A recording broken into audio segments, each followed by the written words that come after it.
Designing each creature is a collaborative effort between the character, concept, and animation departments. We start by trying to visualize the anatomy of the creature and ask ourselves if this is something that could actually exist. I mean, they're fantastical creatures, but we don't want them to defy the laws of physics. In order to become the best monster hunter, you must first learn how to understand your foes. Books and essays usually give you the information you need, where they can be found, their attack pattern, and what they fear.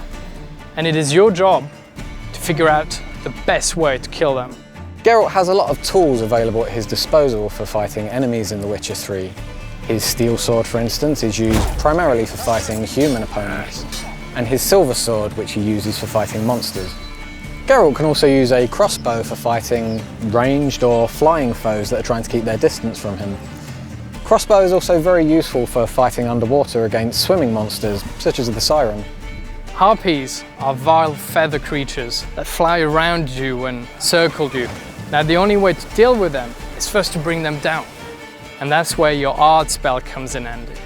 Sort of compressed air that will bring them down to the ground where you can finish them with your sword. Some monsters in The Witcher 3 can actually swim. These can attack the player while he's in the water and even go as far as attacking his boat. This can be really dangerous for the player if the monster has a natural affinity for water, such as the Drowner. Drowners are creatures that live in swamps and will snatch at anything that comes near their ponds. And these particular creatures absolutely hate fire and they fear it. And that's where your Igni spell, a flame that bursts out of your hand, comes in handy. And that is the best way to kill them. With the werewolf, a bomb filled with silver powder will take away his regenerative abilities. This will make it much easier for the player to defeat him after. The player can use weapon oils to coat his weapons that will make them do enhanced damage against specific enemy types.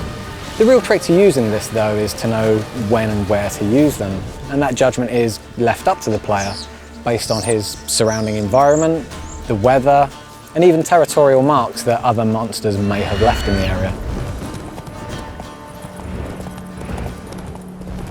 So we've created this complex behavior system in the game that actually allows these creatures to live in the world that they inhabit.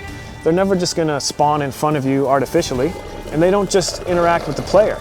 They interact with each other and with NPCs.